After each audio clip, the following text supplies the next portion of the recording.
Officially, y'all, this is the Evergreen podcast, and we're rolling, man. We've been rolling already, but you know, we like to get a little lather in and just kind of get in the mix of everything. Doug, you good? I'm good, man. You rested, man? I'm well rested. Dante, you good, bro? Good, baby. We good. We missing our homeboy Will. Shout out to Will. Shout out. We want to tell my text Will, see if we can jump on the phone. You know, I know we said we are gonna call him, so we'll text. We might call him sometime during the podcast. I'm DM, so we're here, man. I'm back in the mix. I'm back in the mix, man. Because I just share that Mason welcome back track. Man, I should have had it playing, but God dog, man. But we here, man, and we got a lot to talk about, bro. A whole lot to talk about. Been, what, 2 weeks we've been off? Yeah, this is about 2 weeks off, you know, all the holiday stuff, and so, you know. But we in here now. Yes, sir. Everybody had a good Christmas? I did. I had a really good Christmas. Absolutely. The weekend was weird. I'll say that. Yeah, having it on Saturday. Yeah, being on, I don't know, every time Christmas falls on like the weekend, to me Saturday and Sunday, it just seems a little weird. All schedules are kind of weird because like they're going to give you Monday off, you know what I'm saying, different business or whatever. But then it's just kind of weird because, you know, it's Friday, Saturday, and Sunday. So I don't know. The weekend Christmases be kind of trippy to me. Yeah, I need that mother dropping in like the middle of the week. That's what I'm saying, because like don't it feel like you get more days? Yes, indeed. off Tuesday, Christmas Eve, off Wednesday for Christmas. Yeah, we're not coming back that Friday. You know what I'm saying? Yeah, so it's like you about to be off for like Friday. 6 days. You know what I'm saying? Right. Yeah, that weekend is like, man, you get an extra day. Yeah. I feel like you get robbed. You get robbed of a day. Your weekend. That's true. You get robbed of a day, man. You're robbed of a day. So it's dope, man. That's dope. But let's get on it, man. Let's go on. We got stuff to talk about, man. We had a lot of stuff happen. Hey, let's talk about the NIL, man. What's the latest thing on the NIL, man? I haven't been seeing a lot of news flashes about it, but I know they out here just popping off, bro. The fact that it's quiet really makes me nervous. The fact that like we're not getting a lot of news flashes, a lot of things make me nervous. Like, what's really going on? It's kind of hard to keep up with, to be honest. How do you keep up with it? That's what I'm saying. Like, how do you report on it? Because like reporters don't really talk to kids. If the kid's not putting it out, right. Like reporters can't. Like I know for LSU for a while, you couldn't talk to freshmen, right? Like, for real? Yeah, man, you can interview freshmen. Like they wouldn't let you. They wouldn't give you the right to interview any freshmen. Even like the freshmen that be killing it, like the ones that's just like don't matter. And all across the board in all sports. I know for football. I'm not sure anybody really was trying to holler at anybody for basketball. I mean, if any sport's somebody gonna have a takeoff real early, it'd be basketball. But it's hard unless a kid is putting it out on Twitter or anything like that. Like it's gonna be hard to keep up and see, when a kid is getting an NIL deal, unless they put it out on Twitter or something like that. Unless they put it out, right. And a lot of them probably. And you got to follow everybody on the team, that's like 85 scholarship players plus walk-ons. Ain't enough media. That's just Ain't enough media, man. And I think I want to get something straight because I think our followers, when they watch the podcast, they think that we're anti-NIL. Yeah. No, we are not anti-NIL. We're pro. Hey, we're actually pro. We're pro-NIL and we're pro-kids. Right. It's just with the NIL, anything that doesn't have rules or regulations has a chance to be destroyed. Absolutely. And so now I think that's the point that it's getting to, where it's not regulated and has no rules, and it's the wild, wild west. And so if they don't get it under control, what's going to happen is a lot of kids down the line are going to be affected by this in a bad way. Yep. And everybody, and the kids are going to be affected in a bad way, and everybody else is going to wipe their hands like, oh, well, we didn't know what was going on. It's always like that pro athlete who gives money to their family members, and the pro athlete goes broke, but the family member, I'm good, like I'm straight. Right. And so I think that's the point that it's getting to. Like even these schools like Texas and Texas A&M, that's paying players. Okay, I'm gonna give you guys $150,000. Right. To do what? To do what, right? And I understand the money is coming from different business owners and boosters and stuff like that, right? But the whole point of NIL is you have to provide a service. Yeah, absolutely. So the players had to provide a service to these companies. But if you're saying you're gonna pay every scholarship player on that team that amount of money, it's no way that many guys are going to be doing a service for that company or that corporation. Right. You know what I mean? And so you got to think about taxes coming to place. And we talk about this all the time about you have to make sure that these kids are well prepared and well equipped for for how to handle money. Absolutely. You know, we're all young ones, 18, 19 years old. And I remember. Man, if somebody gave us $200, we're going to burn through it. With one pair of shoes. Right. And so it's seriously, it's a lot that goes into this, man. And we are big components of making sure these kids are set up to success and have sustained success, like being able to handle it. Yeah, life goes on, man. It's not just today. You know what I'm saying? You have to plan for the future. You have to make good decisions. You have to be good stewards of a lot of things. So, you know, especially when you have an opportunity, man, you can actually set yourself up to have a jump start on life. You know what I'm saying? Being so young. You know what I'm saying? And even setting your family up. You know, you just gave me a bunch of ideas, but you know my mind be ripping and running. But I thought about, you remember how they did, remember how that boy, he plays for OKC right now for the Thunder. His name was Darius Baisley. But you remember that deal that Rich Paul did with him coming out? I think it was coming out of college. Settled with New Balance. Yeah, it was coming out of college. He didn't declare for the draft. He didn't go to he didn't go to college. Come out of high school. Came out of high school. You know, at a certain age, you got to be the NBA. So what they did was they set him up with New Balance. I think it was, right? No, it was a shoe company. A shoe company. I can't remember New Balance or Puma, one of the two. And it was $1 million internship, right? So technically, what he was doing was he was interning with them for $1 million paycheck or whatever, right? So he was going there. Really, what he was doing was he's going to work out every day and doing stuff like that. But it made me think about how people need to think about it, how companies and how the colleges first, but how the companies could come together and think about it to keep everything in line and keep the kids responsible, keep the donors responsible, is giving them opportunities to be interns. What if it's an opportunity to be an intern, you know, for a certain amount of time and be a paid intern? You know what I'm saying? Or what if it was something where they made them come into the office and learn some different things or provide some, or, you know what I'm saying? I know right now it's basically advertising, but I think those massive ones like Texas A&M, where they trying to pay everybody, right?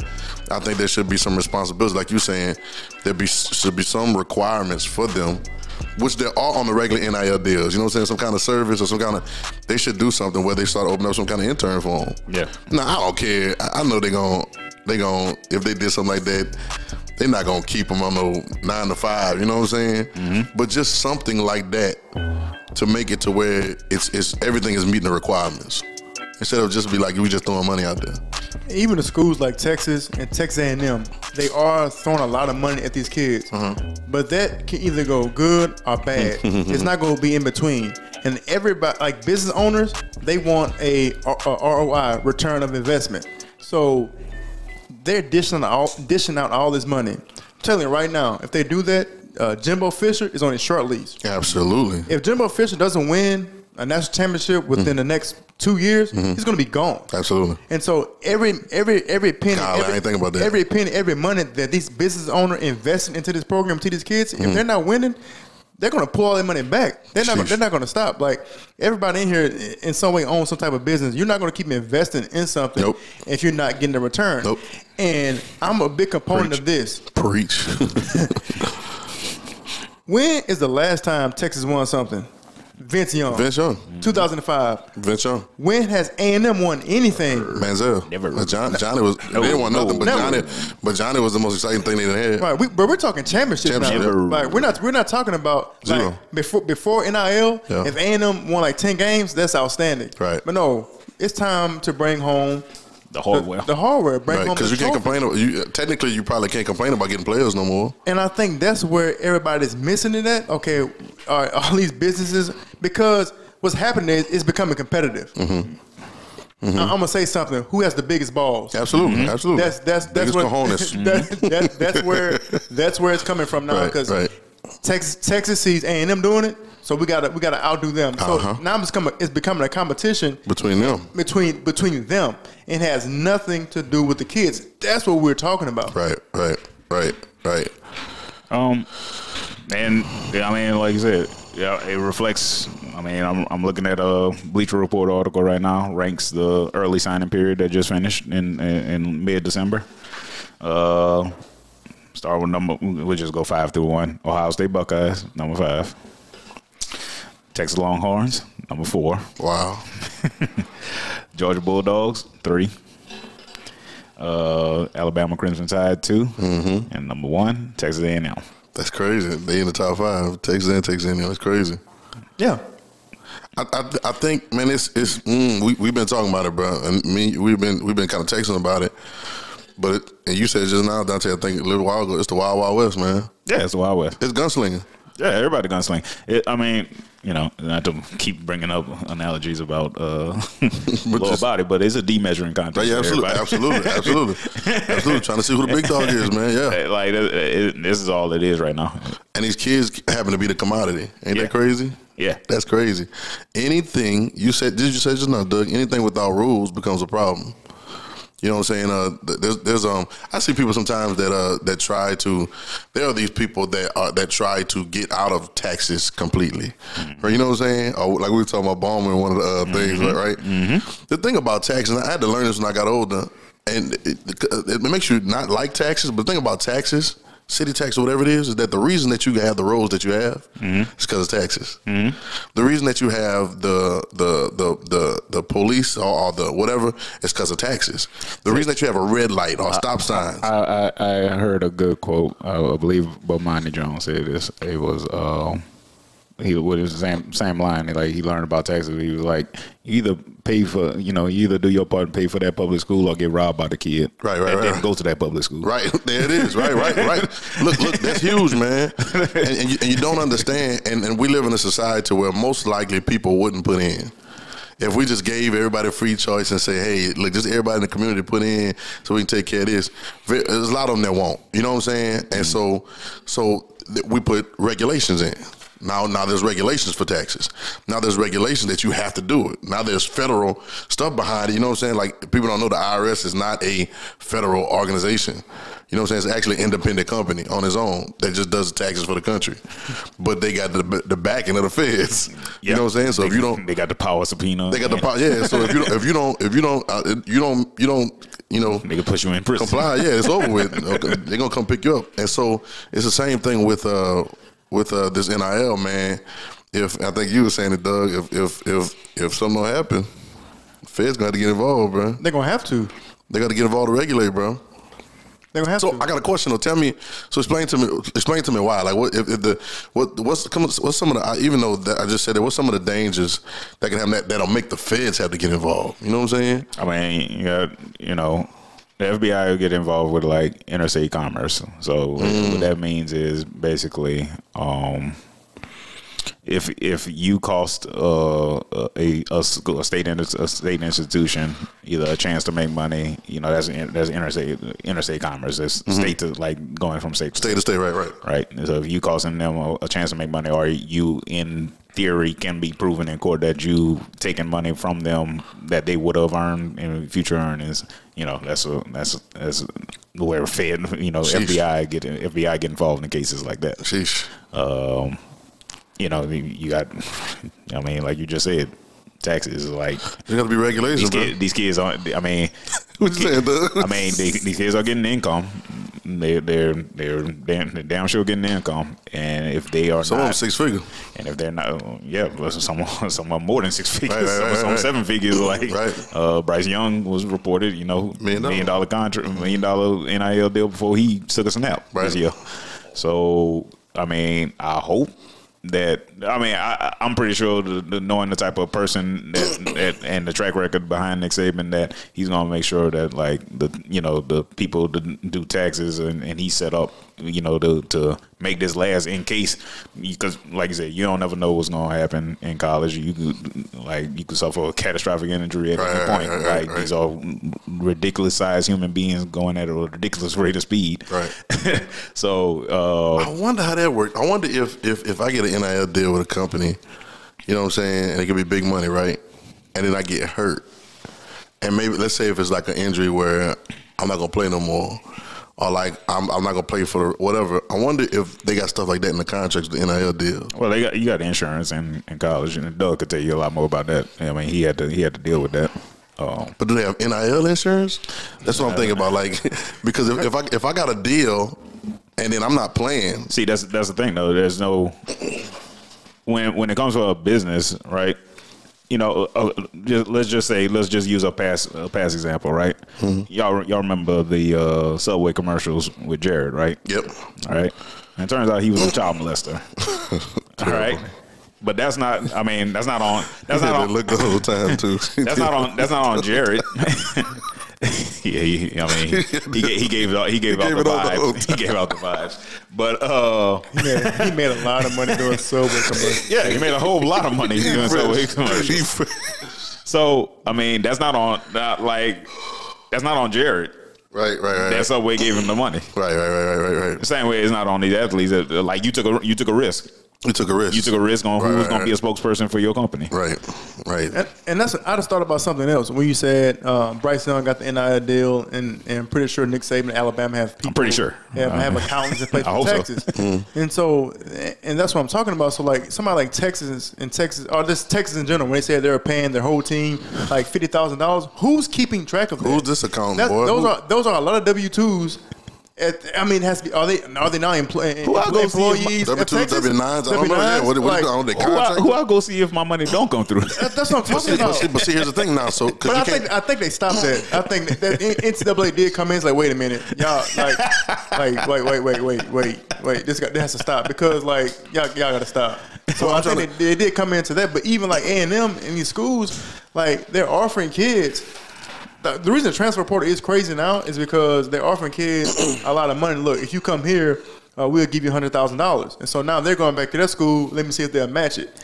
Man, it's almost like they're treating these kids like it's like a bidding war. Mm-hmm. It is, and I want to. And it is, and I know where you're going. I know, but I'm not going to say that just because of the trade. I already know what time it is. But like that's what it kind of feels like, and people like we all got excited about this, and like it's time for player empowerment. But then slow down and assess everything and look at the whole situation. Now I'm thinking like, this is not going to end well if something doesn't. But see, get under control. But then again, the people that should be doing this from the get-go will not step in and do it because they are not going to allow these players to get their hands on any of these TV contracts money. Because you should be getting paid by the school that you go to. Mm-hmm. Not by boosters of the school. That's what I was about to ask. You should be getting paid by the school that you go to. If a booster wants to give money to the school and then the school distributes money to the players, then that's one thing. At least a university in theory is supposed to keep better records than any kind of ragtag business that won't give you. And we talked about this. Like I know this is like a Supreme Court ruling, right? When they did this, but we talked about this. The NCAA is $1 billion corporation. They knew this was coming. They knew it was coming. For years. If they really cared about the kids, they would have something in place. But we talked about this. They want this to fail. They want it to fail. They want it to fail. They want the Wild Wild West that we talking about. They want a college student to be indicted for some tax fraud.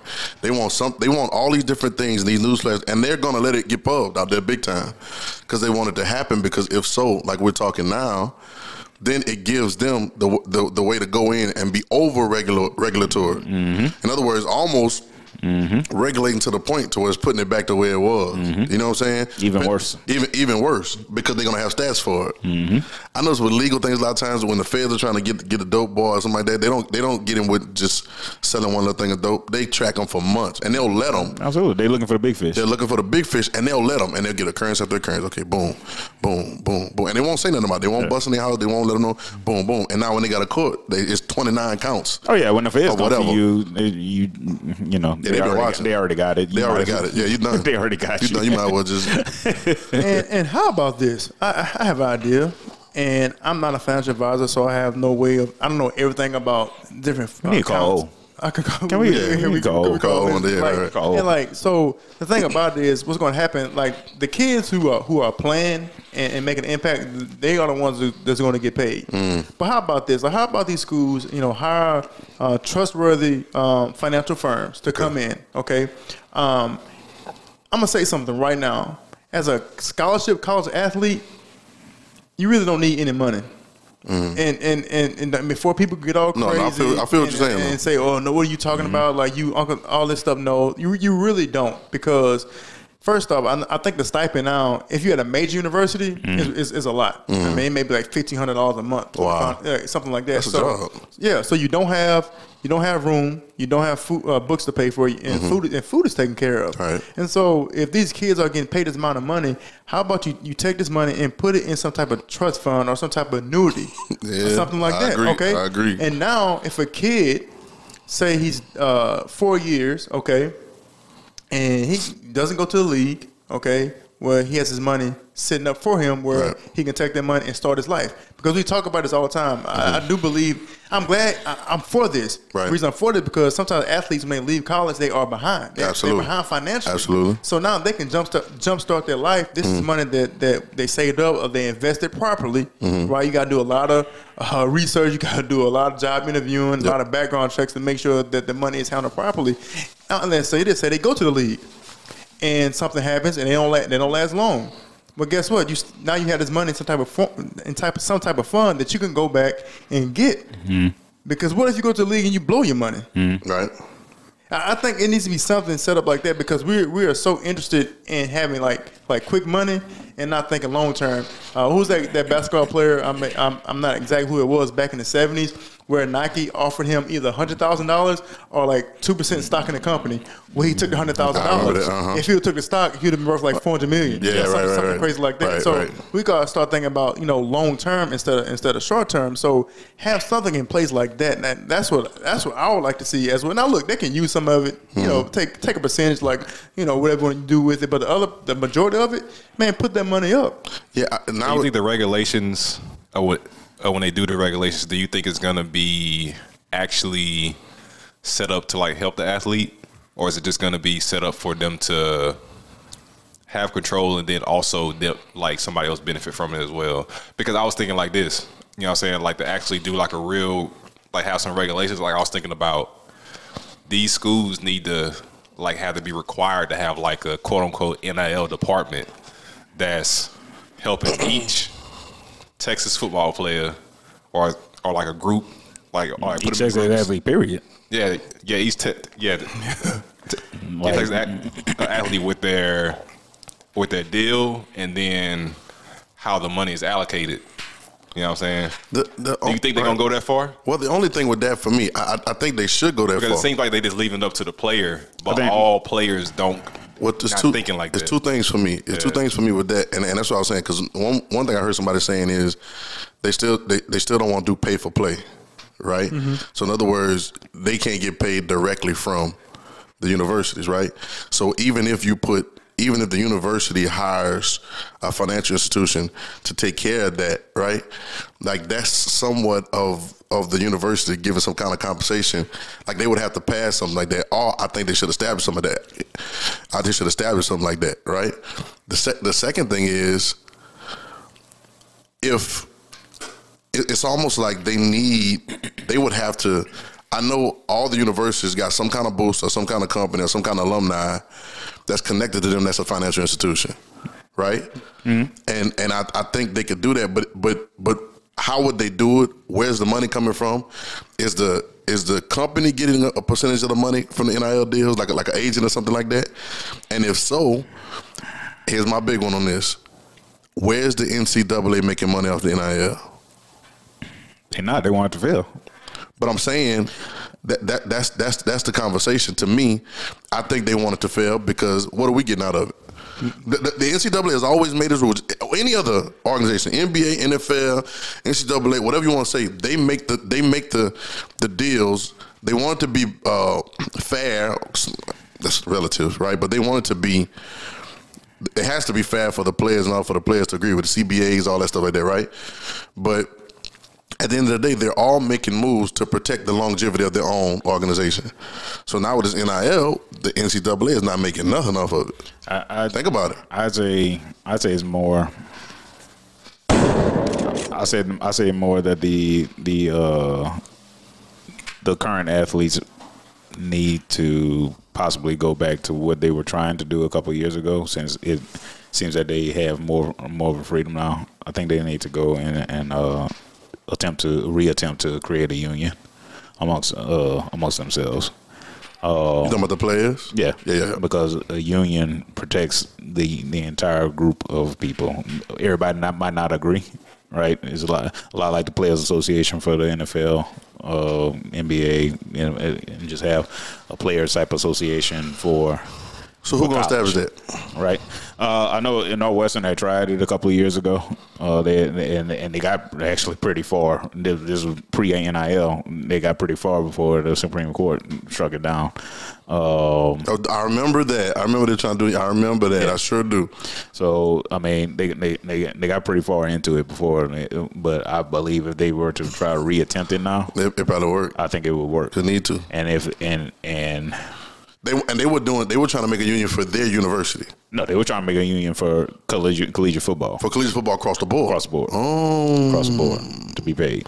I believe that will put some professional people around this that you can hire and have like professional lawyers and everything like that negotiate for your safety protocols for making sure like we were talking about before that making sure you can go to study hall for the amount of hours that you need to be going to study hall. They don't want that, Dante. Right. They don't want that. Absolutely not. But you know why, right? Yeah. Well, next? I mean, this is what, and see, I don't want you to miss the ball because you're looking at all the money that the NIL, and rightly so. I would be looking at the money too if I was in college. Right. But it's a lot like Major League Baseball's union versus the NFL's union. Mm-hmm. Major League Baseball took the time and put money into their union to the where if they need like it was about to happen now, if they they locking out. Right. When they get locked out, they'll be able to survive a lockout because they have money that they can distribute put into it. Right. They put into their union, they can distribute to their players versus the NFL, which you don't last long enough in the NFL for everybody to, because nobody wants to sacrifice their career for the union, basically, because you would need multiple players to sacrifice careers for most likely years at this point, because it's too far down the road to build up the strength to be able to sustain a lockout to negotiate and keep your rights. Man, nobody want no union, boy, because that union next, it's coming next to me. They about to say, "What's up with this? With this TV money?" Yeah, and that's what you can do once you have a union. Yeah, I know, but damn, they don't want that union. And that's what you can do once you have a union. Yeah, that's crazy, bro. Man, it's just a lot. Like even all this talking, like my head is always spinning. Yep. Just because so many different lanes, bro. Just a simple fact, like I'm like NIL and all that stuff is great, but I'm just more concerned about the kid. Absolutely. Instead of creating highlight videos of the season of these football programs, how about we create a highlight video where a kid actually learned to write a resume and complete a resume? How about we do a highlight video where he knows to wear a navy blue suit or a black suit or a solid gray suit on a job interview? Let's make a highlight video that he learned how to tie a tie. Let's make a highlight video that he knows how to interview properly in job interview. I would say let's do it before and after. Yeah, let's do an interview and then they show after you have interview training what it sounds like. Let's do a highlight about that. Let's do a highlight about he can tell you about a 401k. Let's do a highlight about he can tell you about Roth IRA. Man, let's do a highlight about that. We're gonna do this, man. Because honestly, with this NIL money, they can. I don't know what the exact age where you can begin a Roth IRA. You can do that early on. Absolutely. And by the time you put up $200 a month. No, you can do a Roth IRA or something like that as long as you're working. Like I think it was 16 still the age, right? When you start working for a company, you can start that. Right. Let's talk about that. Yeah. Let's make a highlight video about that. Hey, bro, I'm with it. Hey, bro. I mean? Yep. Like, let's talk about that. Man, we gotta call old, bro. Man, bro, like it's just because I think there's some like y'all saying there's some moves that got to be made, and I think the onus of it is falling on the individuals. You know what I'm saying? The people that are involved. I think there's great opportunities for a lot of financial institutions to have a. They got different divisions, and some of them do commercial, some of them do all the different things. Do a collegiate or NIL division, you know what I'm saying, and have people just working on that financial agents just working on that that'll be huge, bro. I'm so upset because I think I see, that'll be huge. I see it, right, and everybody is so self-centered And that's because it don't feel like these schools have so much resources to do these things, right? So like I'm just right here in our hometown LSU, like these kids, you can send these kids, a couple of them, like maybe for a week to go to Silicon Valley. But let's not just forget about LSU. Hey LSU, how about we go to Southern? Right, and help them with some of their resources. Come on, take man. some of their athletes and do the same type of thing. Come on, man, make better people, bro. And when you do that, I'm a true believer in this. I think when you make better kids and you help develop their character on the field on Saturday nights, they're gonna give you their all. Get it all. Yep. They're gonna be on class on time. They're gonna be tutored on time. Yep. If they see that you care and that you love them. Absolutely. See, the only thing they think about is that you only want them to see how far they can throw a football. Absolutely. How many They're not wrong. How many 3-point they're not. How many 3-point shots you can make. That's the only lane that they know that you care about them. As soon as a kid, a young man, or a young woman know that you care about something, another interest outside of sports, you can have them for the rest of your life. Yep. And they'll do anything for you. They'll run through a wall They for run you. through a wall for you. Like This is the truth. Coach Orgeron doesn't lose that football team. Yep. Like they'll call and check on you on Christmas, like my athletes did. Absolutely. And if you You know need what I'm something, saying? they really come through. You know what I'm saying? And just run it. Right. Yeah, man, the heart. It's the heart, man. Let's stop all this. Like, this whole mantra, like, come to college and once you get your degree and you do well and you keep your nose clean, you set up for life. Lie. That's a lie. Because I know guys. I play with guys who graduated, were successful, and still trying to find their way. Don't know what they want to do, Bro. Yes, sir. Yeah. Facts. Come on, Derek Beckwith Foundation, man. We doing it, man. We doing it, bro. We gonna. I think some of these ideas that we come up with, I think people be listening to us and taking our ideas. I do believe that. I don't care. I don't care. I wish that. Please, though. Yeah, right. If you set up Please, if you set up to do move something, it now, please do something. Move now. Right. If you set up to move now, move. And we got some stuff in works too. We're gonna do some stuff too, man, because it just got to happen, man. Hey, God, I got to get off this, but we're gonna talk about this. A young man we in contact with right now, like Dante, like these athletes, they want more. Yeah. Bruh. The reason they're not saying more because they only putting them in one box. Absolutely. And so like these kids want to do more. They want to see more. They want to talk about more. They want to think more. Besides, make sure I'm in the A gap. Yep. You know what I mean? Or work on my back pedal. Yep. Like they're putting that on because that's what they think people want to see. All right. But I'm telling you, bro, these kids, these young men and young women are hungry for other things. Man, look, I'm not gonna use a name. She's still minor, but one of the athletes I coach, I shouted out on my Instagram page. She had been struggling with ACT, scoring about 24-ish, somewhere in there, Right. which is good. Which I was happy about when I went to school. Yeah, that's exactly what I got into school with. Actually, I got a 22, so I'm in there. That's exactly what I got into school with. So I'm not. But I shouted out, and because she posted, she texted me. She texted me, and then she posted it. She scores 29. Wow. And hits 30 in one of the subjects that she's in. That's dope. And that's what I'm saying. You're more than an athlete. You're more than an athlete. I was like, I think you find your lane. Right. Right. Because it's probably not going to be this, but I think you find your lane. Right. Right. Like, and that's a good conversation, man. because she's hella smart. Right. You know what I'm saying?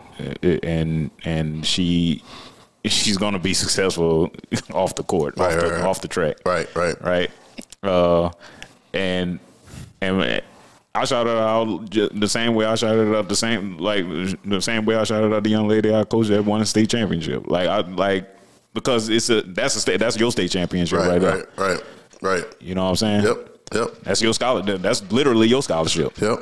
There's so many That's lanes. your signing there right there. Yep. You hit 29. Them colleges come and talk. They come and holler. Yeah. Come and talk to you. You got that plus a 4.2 GPA. They come and talk to you. They coming. So whether you can run fast or not, you know what I'm saying? Right. As long as you run a 4.4 up here, you straight. That's dope. That's a good mentality. As long as you run a 4.4 up here, I think. And I ain't gonna lie, Doug. I just want to shout him out, bro, because I just shouted Ty, man. Yeah, Ty Bradley Glenn. Yeah, y'all gonna see him. He goes to Georgia Southern. Yes, sir. And we're gonna bring him on. Shout out. We're gonna bring him on. But we had 10 10, 15-minute conversation. Right. Yeah, I was 15. You y'all- 15. y'all We said about 30 minutes. Yeah, conversation. conversation. And in that 30-minute conversation, Dante,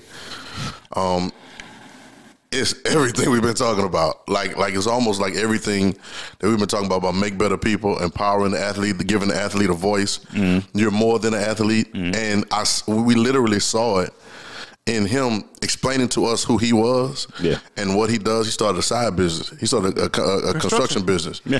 You know what I'm saying? Doing other things. And he was saying it because I don't want to tell the whole story right now because we actually going to get him on and let him tell his story. But the idea that these young kids have ideas, they have goals that goes beyond your team, and they are starting to think beyond your sidelines or your out of bound lines. You know what I'm saying? They're, I'm not even saying starting to think. I think, but they're starting to be able to have platforms to express themselves. Yeah.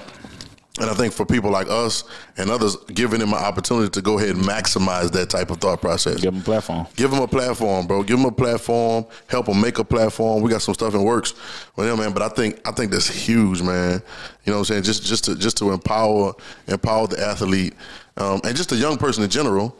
In so many other ways. I mean, his construction company is called Bradley Glenn Construction LLC. Wow. He's still playing ball. Wow. Even the conversation we had with him, he didn't mention anything rarely about playing ball. It was rarely about playing ball.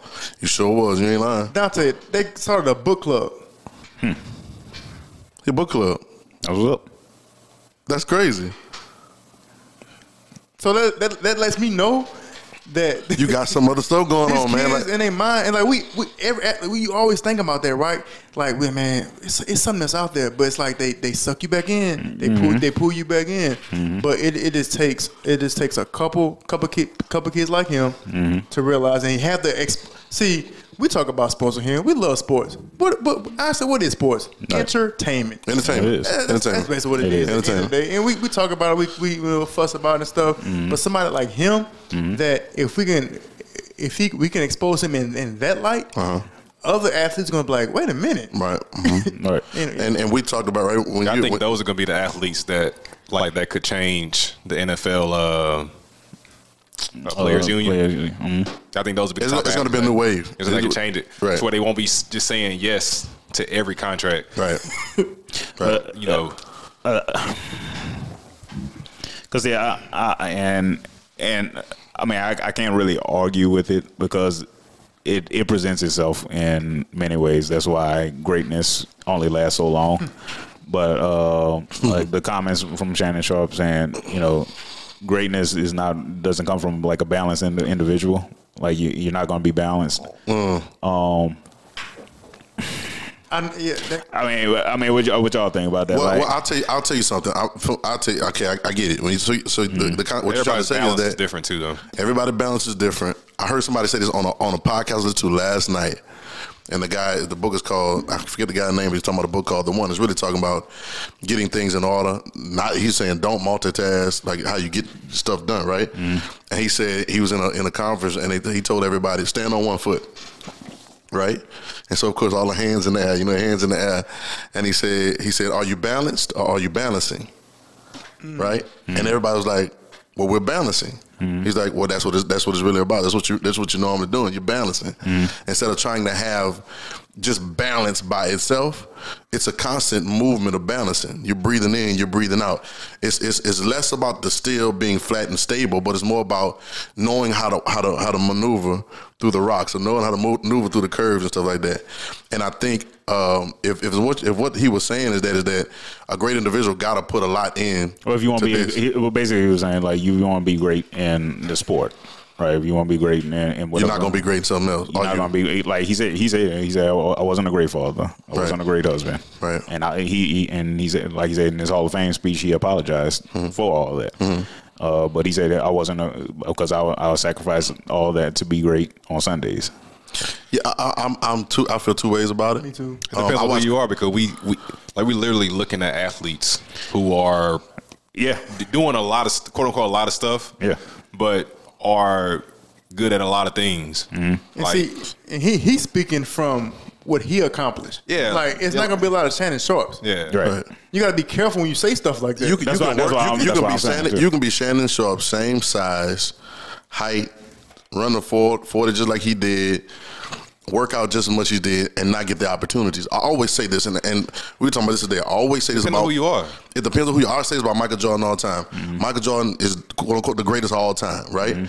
But there were some things that were in place that made that happen. The TV wasn't popping like that, so he like really popped off at the same time TV popped off. If TV popped off, 5 or 10 years earlier, are we talking about Dr. J or somebody else? Magic.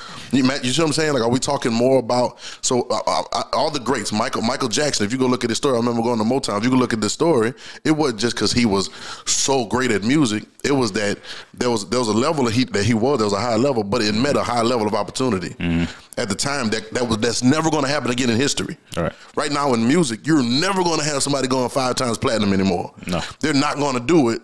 In the first 5 weeks, they're not going to do it no more because it's not set up that way no more. Right. But was that great? Yeah, that was great. When Wayne said, Lil Wayne, with Carter 3 come out, y'all remember Carter 3 came out? And he said so many in the first week, right? That was greatness, right? Now somebody don't do it right now. What are we talking about? Is it not great? No, things have shifted a little bit. I saw Kobe say this on Kobe's Muse. You ever seen that documentary? I still haven't watched the documentary. I have to watch it. It's older, man, but Kobe, he said, man, he said, great documentary. Man, look, it was so crazy that I still got the clips on my phone because I recorded it off of the TV. And he said, because I felt like this sometimes, because he said, man, I'm so dedicated to mastering the game. He said that I may not be as good of a brother. I might not have been as good of a son to my parents, or good, or whatever that is, or as good a father or husband. I did my duties and everything, but maybe I could have done it better. But he was like, I was just so dedicated to the game to make sure that if I'm going to do it, I'm going to be the best at it, right? Yeah. Now, we saw Bean, rest in peace, Bean, but we saw him after the game start doing more stuff. Yeah. With his family, with other things. Yeah. Right. So I get it. But me and Ty talked about that. We got about that ball is life thing. I still think that narrative needs to be dead. Has to. Hey, what about LeBron James? You took the rest of all day long. That's the perfect balance. I mean, I'm not in the James house, so I can't guarantee that he's a great father. But I can, you can look at his kids, you can look at his surroundings and everything like that. I'm pretty sure he's a great father, or he's a good father. Right. And he's good in business, and he's still top 5 in the league right now. Right. And he married his high school sweetheart. You know what I'm saying? And she seemed to be solid too. We don't know everything. But see, the thing is, we don't know everything, right? The thing with that is too, he had foresight. Right. He set up his team to handle all the stuff that Michael Jordan handled himself for the most part.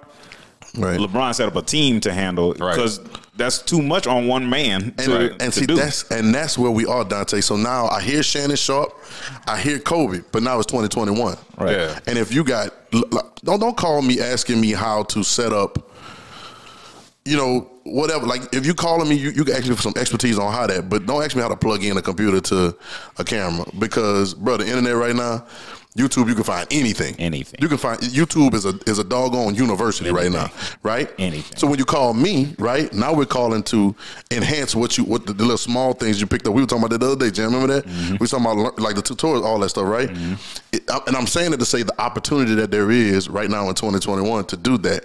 So all you got to do now is once I've seen the foresight of LeBron, right? Now I'm saying, okay, well, let me try to set my situation up like this. And now I put the book I was talking about, I'm putting myself up now where I don't have to have an elite work life or an elite family life or an elite this, and I got to change my method. He said there's one method that works with everything. You know what I'm saying? It's just you go step by step. You take it's almost like you take not an inventory, but you audit the things that you can't miss that's going to be devastating over time. Like LeBron in the middle of the season, but he go to Bronny game. Yep. Yeah, when he can. He don't go to all of them. Right. You know what I'm saying? But Bron ain't going to never say, my dad ain't never come to one of my games. You know what I'm saying? Right. And he goes to the one, even though it's in the stables in LA, but even some other big ones, he go fly and go do it. It's you can do it if you set yourself up to do it. Yeah. You know what I'm saying? So now on the lower level, we talking about college athletes. We talking about like Todd. Right. Right? You have to be thinking that way and then go start it. or get with somebody that knows how to start an LLC. You know what I'm saying, or whatever, and go start it. If you got a passion for it, do it, and don't let nobody. It hit me the other day, bro. You know, we really limit ourselves mentally, bro. We limit ourselves mentally to what they tell us we can and can't do, what our bodies can and can't do, how much time we got in a day and all this stuff. And this mentality of society comes in and it really limits you when there's so much more that you probably can do if you believe it. You know, if you put your mind to it. I mean, I don't know. We all about the same age, so we grew up around the same time. We watched pretty much the same stuff. All of it. I don't know if y'all watched Magic School Bus when y'all was small. Absolutely. Right? So Miss Frizzle, man, her comments all the time was take chances, make mistakes, get messy. Yep. Right. Now I basically sent something similar to the kids that I coach, man. I sent them. I said, never be afraid to try something new. Yep. I said, remember, amateurs built the ark, professionals built the Titanic. That's it, man. Right. Yep. So that's good. That's good. So don't be afraid to try something new. Right. Like especially now with NIL, it gives you freedom to take chances on opening a business. Man? Who knows, man? You take chances on opening multiple businesses. But if I was an NIL athlete, I'd be like, yo, I would start a side business or whatever, or something I've been thinking about, and tell them, yo, you know what? Put that money into my business. You want to take mom off the job? Get her some training for whatever it is you're trying to do. Come on, man. Unless she's already doing it, and she can come and work at your business. Come on, man. And it could be a family business. Come on, man. Get your homeboys in like Bron. Get your homeboys in and start You want to take your homeboys off the street? Get them off the street and give them some responsibility. Give them some responsibility. Give them some training. Right. And I know it takes some work to do that, so I won't say it's nothing. But I know you can do it. But you can do it. But you can do it. I think that's what we need to start encouraging them to do. If I'm a 5-star athlete at this point, and I'm part of what it was, the Pancake House or what is it, Texas? Something like that. Right, the Pancake Factory, and I'm getting so you getting what, 50,000 just for being on the team, and another 100,000 because you on the offensive line. Like, okay, you got the opportunity now to do this, man. Start something, and you can put some bread in their pocket, and you put bread in their pocket, and they're going to in turn put bread in your pocket because they're running your business. Right. Yep. But you know, I love it, bro. If it was a fifth, we always right. It's true. I think these are some conversations that we need to have. I like it. I really like it. I really like it. Since we're talking about NIL, man, what you said we got Dabo talking about the NIL, man. What do you say, Dante? Come on, man. That was Sweeney, man. Devil had some comments about NIL. He just need to be quiet sometimes, but I know he got like coaches like him. Either I do not know how coaches like him gonna survive this, because I mean you're gonna fall by the wayside. You sounding. I mean, once you sound old to a young person, you done lost them. Absolutely, promise you. Absolutely. Promise you. So his quotes according to Paul Feinbaum. Which he was hilarious about it when he talked about it. Right. He told him there was a lot of NIL deals going on before all this was going on. They just weren't legal. Which again, there's no such thing as legal and illegal about handing money to a college kid before NIL. It's not legal. It's against the rules of the NCAA. NCAA is not a legal institution, people. Right. Let me get this straight. NCAA cannot arrest you for anything. That's true. The NCAA cannot come and kick down your door, subpoena you. They cannot arrest you. They cannot put you in jail time. No judge in the land of the United States of America will agree that the NCAA can put you in jail. So it's not legal or illegal. It's just against the rules of the NCAA. Right. Okay? Let's just get that straight out there. It's against the rules, not illegal. All right? No one told nobody. And then Sweeney said, there's so much tampering going on and so many adults manipulating young people. Dabo. Welcome to Recruiting 101. I'm about to say, what do you do in recruiting? You are a multimillionaire going in the houses of most likely underprivileged, under-resourced young men and trying to convince their mothers and fathers and sometimes grandmothers to send their child in order to put another paycheck in your pocket. Who manipulating who? It's been going on forever. It has. And whatever you use, I think they whatever you use to manipulate, you're still manipulating. Yes. I don't care if you're NIL is money now. Yeah, man, y'all saw when the dudes buying them kids hoes, man. Yeah. And buying them girls to come in. That's manipulation, bro. It doesn't matter. Yeah. You know what I'm saying? So whatever Ripatino in Louisville. man, whatever you're doing, you still, even if you're promising wins, that's still a level of manipulation, bro. You're promising playing time. That's manipulation. The only difference with the NIL now is that the player actually gets some funds. Right. And like, you're not the only person getting paid in the conversation no more. Exactly. So now I can pick my head up and look you in your eye. Yeah. And you ain't gonna tell me. We said it before. You ain't gonna tell me. I'm gonna send you back to the hood. You go. These are literal conversations that have happened. Not conversations. They can't happen no more. Right. You know what I'm saying? So, and the biggest thing about that is I don't care. Everybody got their feelings, right? But I think the biggest thing for him, it's good to know how. It's good for him to say it because we know how you feel. Yeah, we can find the snakes. You know what I'm saying? We know how you feel. Snakes I like you to say themselves. it. But the problem for him, and I think it's a problem for him and himself, is that why are you so vocal about this on national media platforms? See, I can probably, and I'll let Doug, you chime in. There's a difference between having respect for a coach that care about you and a respect for a coach that don't care about you. When you have a respect for a coach that don't care about you, the only difference between you and him is the power dynamic. Mm-hmm. Right, he has this illusion of power over you because he can control your playing time. He has control over your playing time. He has control over your reps in practice. Your treatment and everything like that. Right. When you have a coach that cares about you, then there's no difference. Like so what if he gets paid? This is why. Jimbo don't care them kids get paid. Man, no, man. Jimbo don't care. Jimbo multi $100 million. $100 million. Yep. Jimbo don't care about if them kids getting paid. And I just read off the list.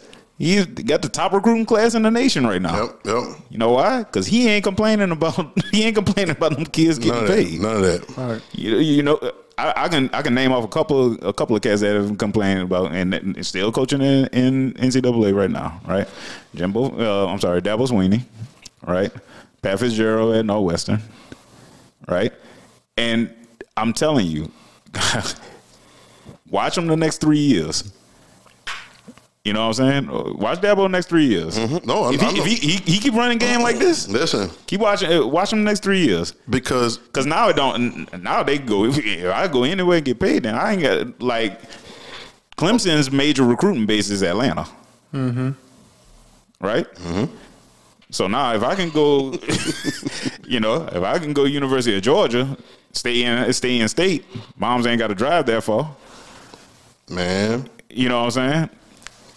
Keep running game like that. That's all I got to say. Keep running game like that. The kids are smart enough to watch and say, "Oh, you don't like the NIL?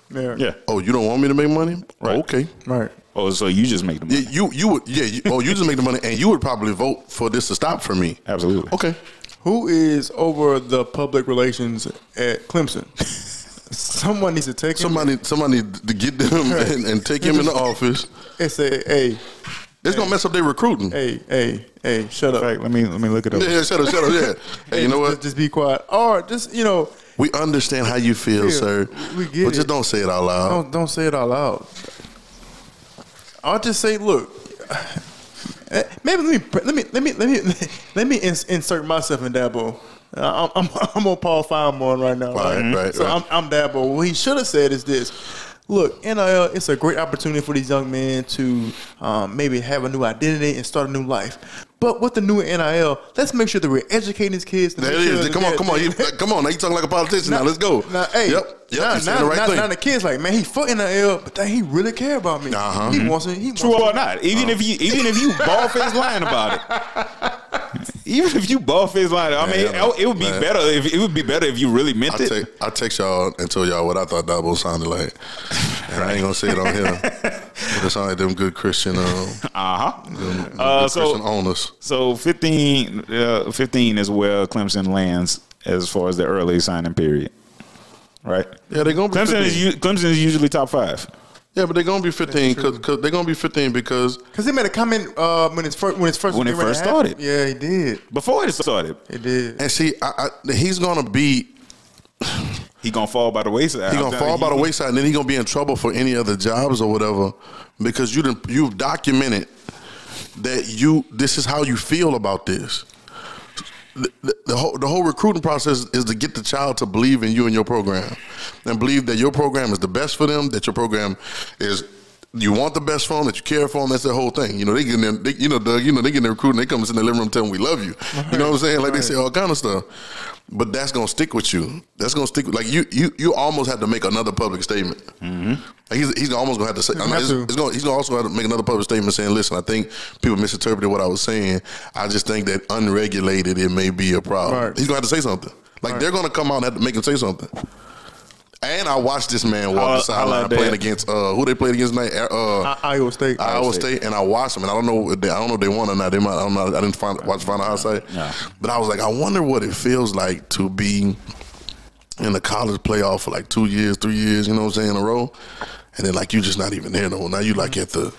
What was the Cheez-It Bowl? What it was? Like something else? It is the Cheez-It Bowl. You know what I'm saying? Like I wonder what it's like, and it only goes down. I ain't gonna lie, and I feel like his statement and stuff has something to do with their ranking, because with them winning this game, that's still a 10-win season. They'd be 10-3. Absolutely. But they're ranked number 19. Uh-huh.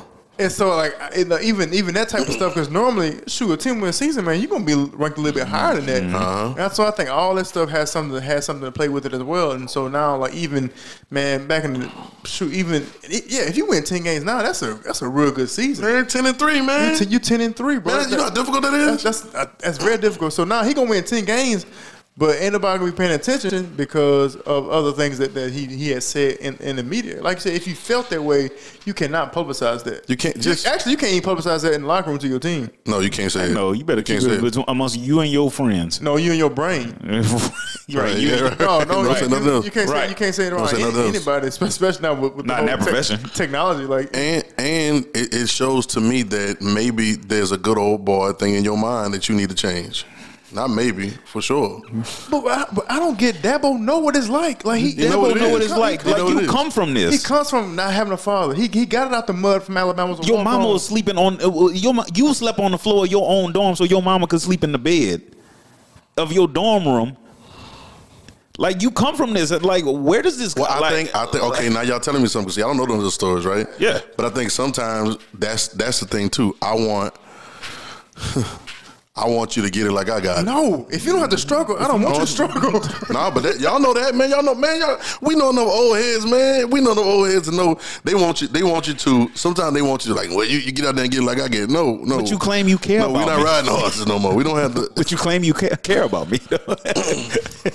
How you gonna claim you care about me and want my mom's to sleep in my dorm room bed and me sleeping on the floor? That's the conversation right there. That's the conversation, bro. That's like all parents don't want their kids to go through what they went through. Right, exactly. That's why they do better. That's it. Like if we struggle in this area, you're not gonna struggle in that area. So for me with NIL, I thought maybe he will understand it more than anybody else because of what he came from, went through, what he went through, and where he is at now. Well, the NIL is one of those rivers right now. Some people just don't learn. Listen, and then Clemson, like the thing about it is, like it's a great institution too. Like like Dabo, like that's a great institution. Like these kids can get NIL deals and then graduate from Clemson. That's dope. Yeah, I think he can fix it. It can be fixed. It can be fixed. He's gonna have to say something now. Whether he wants to say something, he got enough hardware. He got enough skins on the wall. He does. Yeah, I think they're mess around, be in the Gator Bowl next year if you want. Yeah, I think they got to force him. To say something though. He got to say it like he gonna at this bowl game. I don't know if they win. Yeah, if they win the bowl game, got a mandatory press conference. I like to apologize for my comments. I let myself down, my team down. Yeah, he gonna say something. Wake up, Swag, sleep. Wake up. Oh man. Shout out. Hey, so the new way to recruit, bro. So watch this, and y'all tell me about this.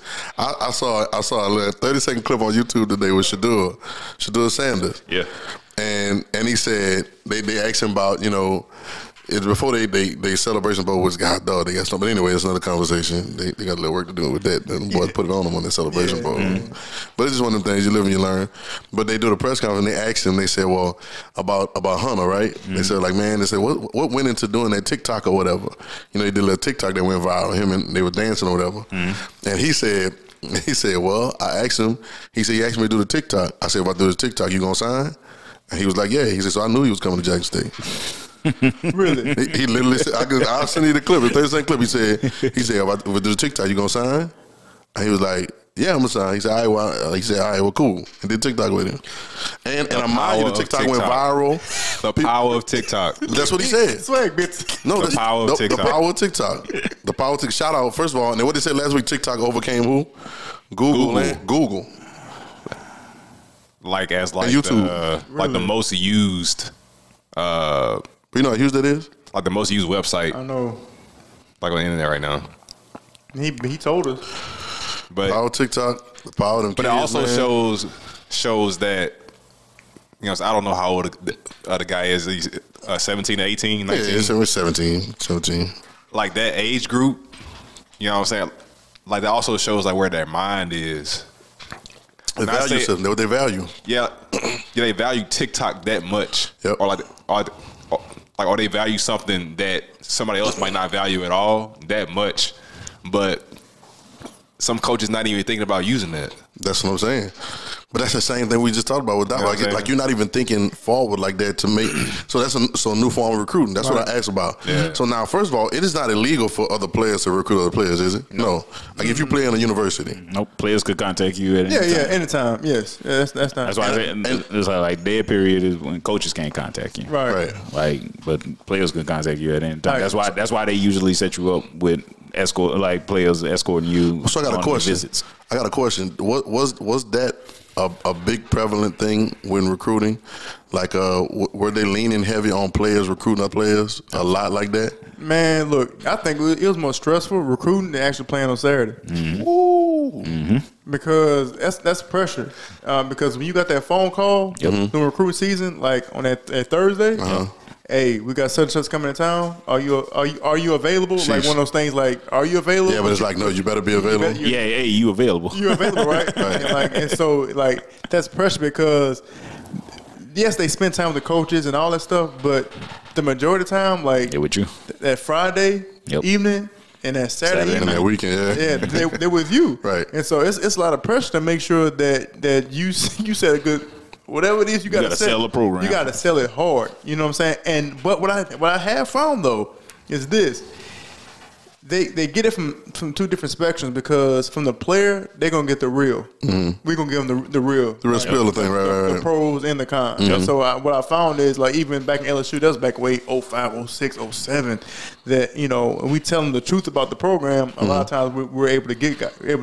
Right, I remember we had Kevin Shepard and Perry Riley on the visit. I think they were trying to go somewhere one time. We was being real with them. And I remember Perry Riley was sitting on the couch, and he was like, I ain't going nowhere else. I'm coming here. He committed right on the spot. But it's certain things, it's a lot of pressure because the way they do it is like geographically, if position-wise too, like if you play the same position, they have you recruiting that guy as well. So, man, I remember I hosted Gerald McCoy. Oh, wow. And didn't get him. I was right. I almost flipped him though. I was really close. I hosted Mark Barron. Wow. I had Mark Barron sweating because he was so confused. He was already, but see those guys. McCoy was already committed to Oklahoma. Right. And so you had to flip him in other words. Right. Mark Barron was already committed to Alabama. And so man, I remember Mark Barron was in the kitchen like at our house, but he was doing like this, like. I don't know. Like he said, this is it's the hardest decision of my life. Right. And so those things too. It's fun, but it is pressure because the coach is going to ask you how it went. And so man, that's another thing. People don't realize like about being a student athlete, they think that you spoiled, but do you realize how much their work goes into it? Work. Like you got to perform on Saturday. Bro. You got to go to class. Right. Got to practice, study, and then you sometimes lift weights, right? And then you don't have like a girlfriend or somebody that don't have like that's more problem, right? a few girlfriends. Or some of y'all like that. That's even more problem. God. And then the thing about that too, sometimes you have to, if you have a game on Saturday night, they have official visits during the season. Yep. So now after a big time game, you got to go entertain him. Like, I don't want to entertain you right now. Right. Especially if you lost. Yeah, especially you lost. Like, people think, bro, like, the question all the time, man, how's college? Like, college, bro, like, sometimes, like, honestly, and the majority can say this, like, when you get done playing the game, you just want to go chill. Like, you don't feel like going out. I don't feel like taking you nowhere. Like, you know what I mean? Mm-hmm. I think I did that one time. I think that's power Mark Brand didn't commit either, because, like, I left him. I said, nah. I'm good on it. Be dipping on recruits. I left. I did. I'll let you next time. I'll let you next time, bro. I think this recruiting, man, is about to get different. Like, we're just talking about TikTok. Like, just different. And I think even like with Travis Hunter, shout out to that again, even with him and going and committing to Jackson State, I think the opening of the mindset is going to be opening for where they want to go, who they want to go play with. I want to go play with my homeboys. You know what I'm saying? I want to go play with my partners now. I want to go have fun.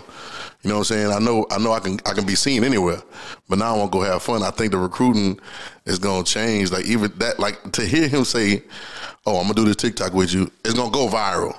First of all, he said, I'm not a TikTok dude. That's what he said. He said, I'm not a TikTok dude, man. I don't dance. I be doing my own thing. He said, I don't dance like that. He said, but he came ask me to do a TikTok with him. I told him, cool, right? I said, if I do it, you're going to commit. This is what he said. And he said, yeah. He said, all right, let's do it.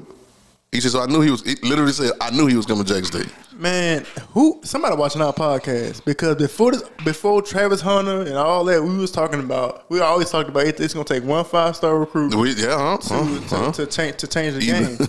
And one thing I do like about Travis Hunter and what he did is that he basically went against the grain and went against the mold. Absolutely. But the only factor that I don't like about it is every time, anytime black people, right, make a big step or make a step forward, it's always something. Only way Travis Hunter came to Jackson State is because they had to give him something. So obviously when he signed, talking about $1.5 million. And Dion, it's the same way they pull up your arrest record if you get murdered by the cops. Right, like, that's what I'm saying. Like, whatever nigga he cheated on his math test and didn't take care of his kids. Right. Yeah, like on draft day, they had a kid one time. What dude name is, man? That's funny, but not funny. He played at West Louisiana, but he went to Louisiana Tech. Ferguson. He was like in sex that year, but he didn't. He went and got drafted late because they set up altercation. He had to make McDonald's in high school. I know they McDonald's in St. Francisville. Like they say he had like a fight. But you know what I mean? Right. Like, come on, bro. But like that's what I'm saying. Like with Travis Hunter, it's like, oh, they gave him $1.5 million, $1 million. And Deion Sanders said, Jackson State ain't got no money. We ain't got no money to give him. We ain't got no money to give him. You know what I'm saying? Right. He stopped all that, but it's just the fact that there's no way this kid could go to Jackson State. Right. And he did. And it's going to take kids like him. Look, a couple of guys, kids I deal with, they were talking about that today. Like, man, he said, man, my mind, I'm thinking, I'd go to a Jackson State. Listen. That's how they think. No, listen. We were. It's always been this. What I'm about to say. You got your homeboys, and your dream is to go do whatever it is with your homeboys. It'll be the dream is to go play ball with your homeboys. Like we hoop. You know what I'm saying? The Fab Five. We look at the Fab Five, playing with the people you grew up with and stuff like that. That's always the dream. But now, if you're good enough, you can really go play with people that you like and people that are your friends. You know what I'm saying? And now with media like it is, there's cameras everywhere. Prime example. What's the cliche statement? The cliche statement: have a seat at the table. Yeah, and so now these HBCUs have a seat at the table. Absolutely. Prime example: it's going to be cool now. It's not going to be frowned upon if I want to go to Hampton or Jackson State or Southern. If I'm a 4-star, 5-star recruit, right down the street in St. James. Shaz Preston, 5-star recruit, one of the top 3 receivers in the country. He announced his signing on ESPN. On ESPN, he had Alabama hat, LSU hat, Florida hat, no other hat he had, Southern. Yep. Wow. And so it's like, it's this the seat at the table where it's like, wait a minute. You see what I'm saying? Right, So now, right. I don't recognize that logo. Yeah, so now these guys, these kids, man, say whatever you want. That's why I love this generation. I love it, I bro. love it I love it, because bro. I love it, bro. they are forward thinkers. He's smart enough to know this is on ESPN. I'm in Vashon, Louisiana at St. James. Mm-hmm. I know what I'm doing. If I put this Southern hat on there, it's gonna do something. It's gonna trigger something. It may change somebody's thought process. Yep. Now, I'm not going here. But the fact that I made it, But the fact I took a visit, the fact that I talked to the coaches, Right, it don't matter. Like their and hands on the table and name my last four with the big dogs. with the big dogs. The quote, And this dude, Hey, bro. Travis Hunter is like a generational talent. he's I watched him. Absolutely. Bro, no, for real. Like it's not for play. Yeah, Like he for real. He go. He going to Jackson State. And what's gonna happen is I can't wait to see him. Man. I can't wait to see him play at Jackson State, and I can't wait to see him go to the league. See what that's gonna do. Man, 4 years, 3-4 years of prime. I think Man, get out of here, bro. What that does also is it changes. And just don't even sugarcoat it. Like Doug, when you was playing, like it wasn't never like, man, I got to raise my level of play to go play at Southern. Like when I was playing, I was like, my thinking was, man, I could always go play at Southern. But I'm gonna have to raise my level of play and go play at LSU. Right. You know what I'm saying? Right. Like it would never. I never thought of it. Like I need to raise my level of play to play at Southern. Right. But now you got 5-star recruits going to Jackson State. You got to raise your level of play. You want to play at Jackson State right now. Right. This is true. Like you got to be at least 3. Right. He started something. No, he starts. It's historic. So somebody on, I forgot who said it, and they're trying to they try to let it, media goes, do what they're doing, and I'm not saying they got to talk about it every day because they don't talk about anything, but I'm telling you, bro, this is historic. It's almost biblical. The level of in athletics is historic. It's almost, you know what I'm saying? It's that level of thing. And he did it at the right time because with the whole NIL era, can't nobody come. Like if this was before NIL, Right. But they'd be breathing down Jackson State neck. Absolutely. They would. But now with NIL, what can you say? You can't say nothing. Even if he did get an endorsement, so You can't say nothing. you can't bro. say nothing. And then then him next year, him and Shador, they gonna ball. He playing both ways. I know. Yeah, he gonna play I saw he put a clip up. I followed him. He put a clip up the other day talking about and put his highlights up of his receiver. He said, "Get ready, Shador." He said, "You ready for next year?" Yeah. And added him, and then showed his highlights on the thing. Like they gonna cause some hype, bro. Like people gonna want to watch them play. They because It's gonna if they can do it right, it's gonna be like all of us wanted to watch Alcorn State play. they got like a few. I was talking to Brayden. They said they got a couple 4-stars on their team too, recruits, and then they got a transfer from another big school. Man, I'm telling you, bro. Yeah, he raising the whole. I was just talking about like you got to raise your game to play for Jackson State. Right. Like it's gonna trickle over to the other SWAC teams too. You know what I think too, bro. I think that's why Hugh Jackson. Oh, I forgot.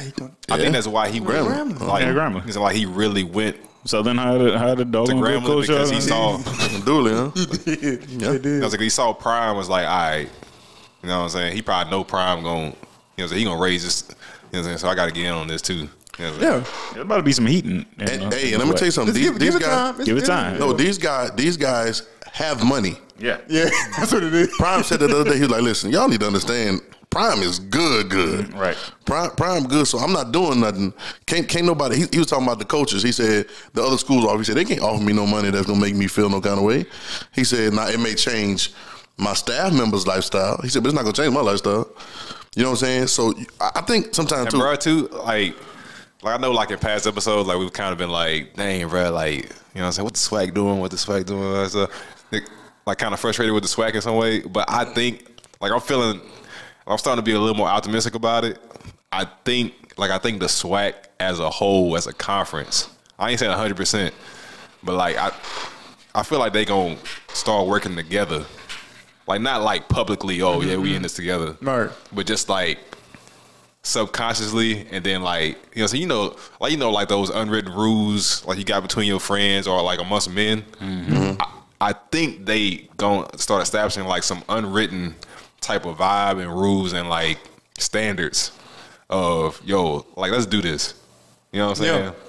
Yeah, because you got That would Prime, be smart. It would be smart to do. Prime, you got Eddie George, you got Hugh Jackson. Oh no. Prime is gonna talk to him. You know what I'm saying? Coaches are like they're looking like they looking at the SWAC and it's like, you know what I'm saying? Like, I want to do this. Yeah. You know what I'm saying? No, it's more like, I got to do this. Yeah, I'm gonna right. get my head beat in. Right. I know Florida A&M joined the SWAC, and for them to even go to the playoffs, now they got beat by Southeastern, but that's okay. But get in the game. It's a stepping stone Right. to where you're trying to get to, and then with the basketball team and LeBron James sponsoring them. Yep. That's Yeah. Even Jackson State, like they lost to South Carolina State. This is what I'm saying. This is what I've always said about whatever community wants to make a movement.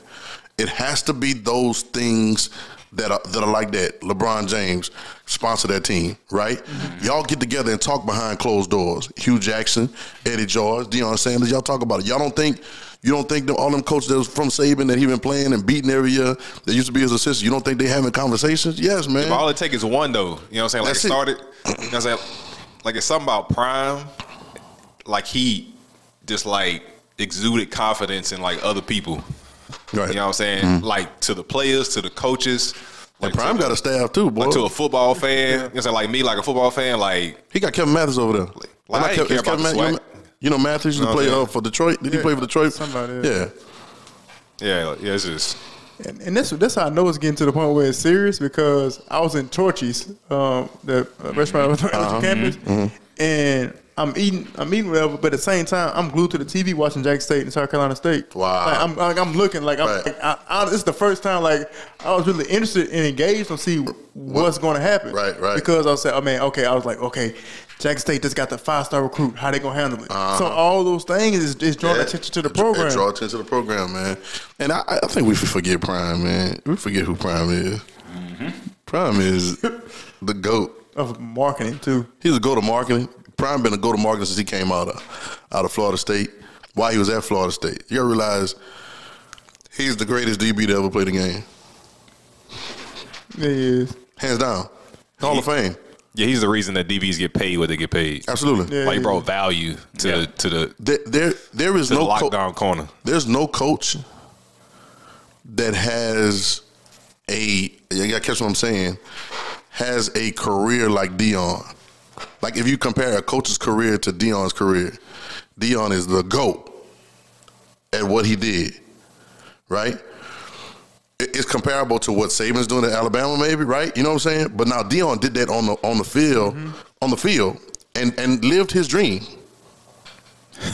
Deion in his 50s right now. He lived his dream, finished it, was the best at it, did it, was the best in college, did best at it, and now he come and coach, and he's been coaching for some years. You hear him talk about it, but for him to excel in coaching, that's phenomenal, bro.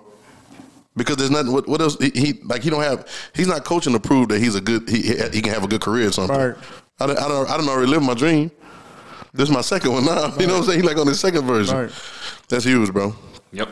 That's huge, man. So, shout out to Jackson State again. You know what I'm saying? We just gotta keep talking about it, man. I don't care who don't talk about it. Right. We're gonna talk about it, man, because it needs to happen. Speaking of ice, so we got to talk about one more thing, bro. I know we've been talking. I didn't realize that. It's about to be a hot take. Okay. All right. Joey. Joe B. Good old LSU, Joey Burrow. Okay. Threw for like 525 yards, something like that. Yeah.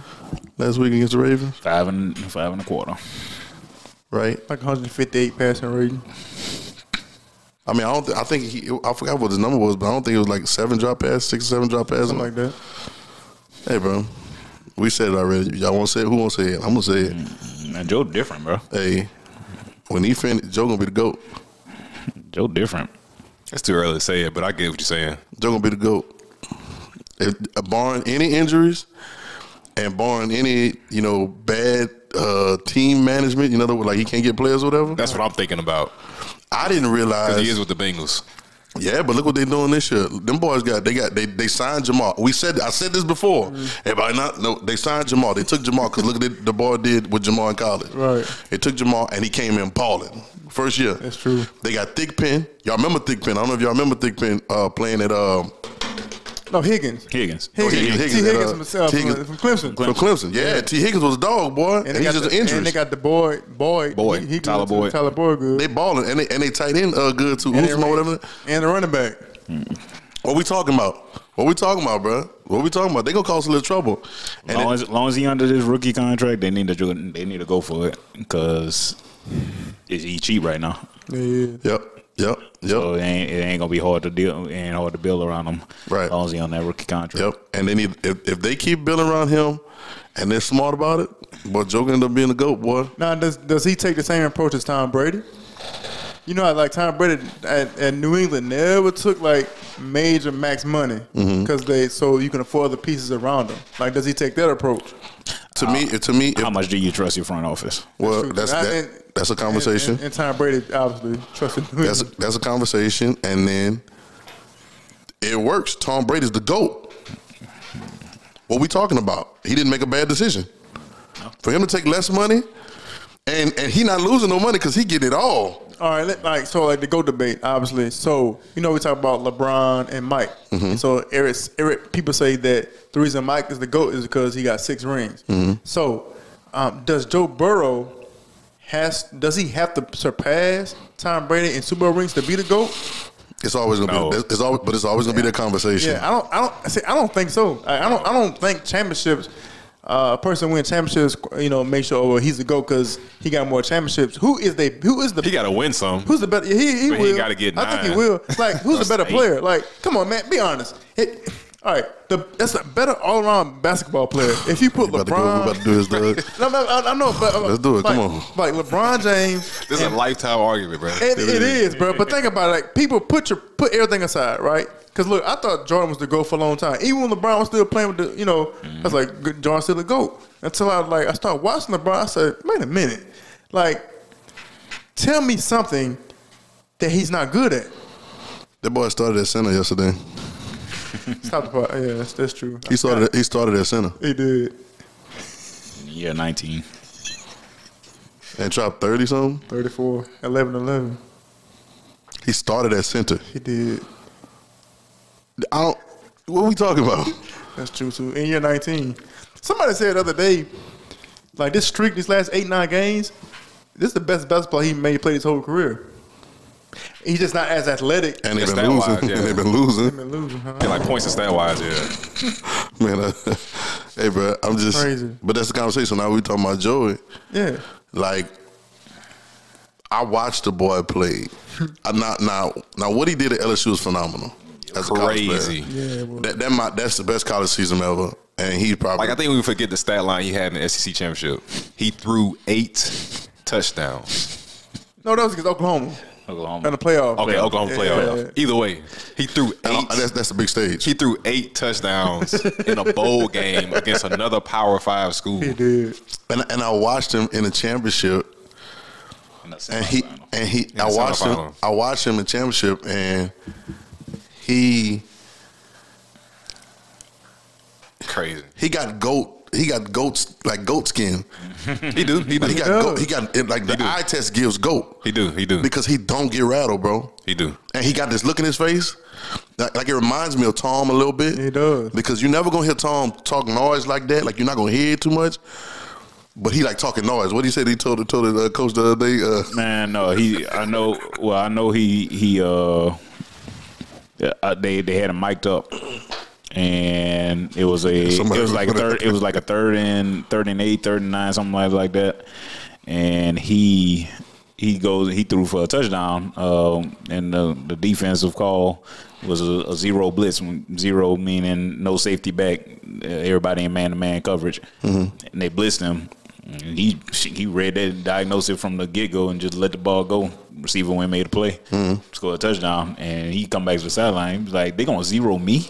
Like, they going to zero me? Right. Please do it. I'm Right. like, hey, bro, Joe different, bro. Right. Joey said they put a clip out of him. He said they talking about why he kept on throwing the ball at the end of the game when they was already blowing him out. He said this ain't pee-wee. He said this ain't high school football where you run the score up. Right. He said you played to the last minute. He said I don't feel bad for them at all because they did it to us last year. Right. Yeah, but he don't give that demeanor. he doesn't. He just Awesome, bro. but yo, you watch him play. Oh, He got is a chip. really, really, really good, bro. Y'all understand? Like I'm talking about, like this Joe's second year, ain't it? Yeah. Yeah. And he was injured to have his first one, coming off ACL injury. So, Yeah, it's crazy. And he throws like catchable balls. Like, Absolutely. He don't throw it too hard, but it's like I'm just worried because it's perfect. the Bengals. That's all. In Cincinnati. It is weird because it's the Bengals. No, I'm worried because it's the Bengals. Oh, you you worried? worried because it's the Bengals. What's tell me what you're saying? It's the Cincinnati Bengals. But I mean, what you're saying, like the system, the management, They've just always the team. had talented teams, and they just can't never get it done. Yeah, but I'm gonna beg to differ on But they one can thing. do it with 'cause Joe, they though. had- They can do it with Joe, though. Well, that's what I'm saying. Because no diss, but Joe Carson Palmer to me, Listen, Joe Carson Palmer can't be with the USC, difference. didn't he? All USC quarterbacks to me, I don't care. That's like Joe can't be the difference. Right. But it's. To me, that team, I just think it's too early. That's all. That's all. that team, the Cincinnati team with Husmanzada and Chad Johnson and whoever else they had on that team, the problem with that team was the quarterback. Not really. Not Carson really. Palmer's choke, bro. Not really. Carson Palmer's choke. He did choke. Carson Palmer's choke. What I'm saying though, like, And I knew he was. 'Cause he I went don't to think the USC. problem was the quarterback. like the problem with the quarterback is like saying like we know that the problem with the Browns is Baker Mayfield, It is though. but Odell just went to LA. no. I'm saying that's what Carson Palmer isn't, or wasn't to the Bengals. No, I understand what you're saying. Like he wasn't that of a crutch or like a negative to the Bengals as Baker Mayfield is to the Browns. I gotta see that. You know what I'm saying? Yeah, I see that. Carson Palmer to me was like Like to me, the Bengals. Carson Palmer to me is like the Utah Jazz. Like they really, really good in the season, No, the but you Bengals- don't believe in the playoffs. Now the Bengals wasn't disciplined. Their defense wasn't consistent, and they O-line wasn't all that good all the time. Right. You know what I'm saying? So I don't think it was causing a problem. I know he's used choke though. I think it was the organization. Well, I to think me. that too. They that's somebody said they put an O line around. They started drafting the O line for the Bengals, so they started making moves for the O line. Nah, Joe still ain't got no O-line. They still don't have one right now. No, he don't. They said they were making moves. They said they brought somebody in. I don't know. They decent. They decent. Yeah. he moved, Well, He- well, that should be the next thing they do because they don't have to do nothing else. Joe moved around the park, and Joe moved around the pocket. Well, he can escape the pocket and move and run. Right. And he's smart. He know where everybody at. Like, Yeah, because last time he played a real good D-line, he was getting crushed against the Chargers. Yeah. Yeah. I think. Well, that's what they should. That's what they should. They should draft that this year. You know what I'm saying? Just O lineman. Mm-hmm. You know what I'm saying? So we're gonna see, bro. But I see goat mentality, bro. Sue me. They can feel like they want about it. I don't care. I see goat mentality. He said it here first. So how long he played? 15, 16 years down the line? Barring any injuries Barring the injuries. and barring any bad management. He got to win the Super Bowl with the Cincinnati Bengals. That's all I'm saying. Well, I believe it be done if they have good GMing. You know what I'm saying? I believe it can be done, bro. Joe Burrow the GOAT. We're just gonna see, man. So it's been dope, man. Been dope, bro. All right, y'all. This has been the Evergreen Pod. We appreciate y'all watching and subscribing. Make sure y'all watch us on YouTube. Doug, tell them what's up. Follow us on Instagram at evergreen_pod. Follow us on TikTok, evergreen_pod. And also our YouTube channel, the Evergreen Pod. Like, subscribe, and share. It's free to follow. Follow us on Apple Podcasts, Spotify Podcasts, Google Podcasts. we'd like to shout out our producer Swag. We'd like to shout out our producer Jam. And EJ on the music, man. Appreciate y'all boys making us look good, making us sound good every week. This is Evergreen Pod. We love y'all.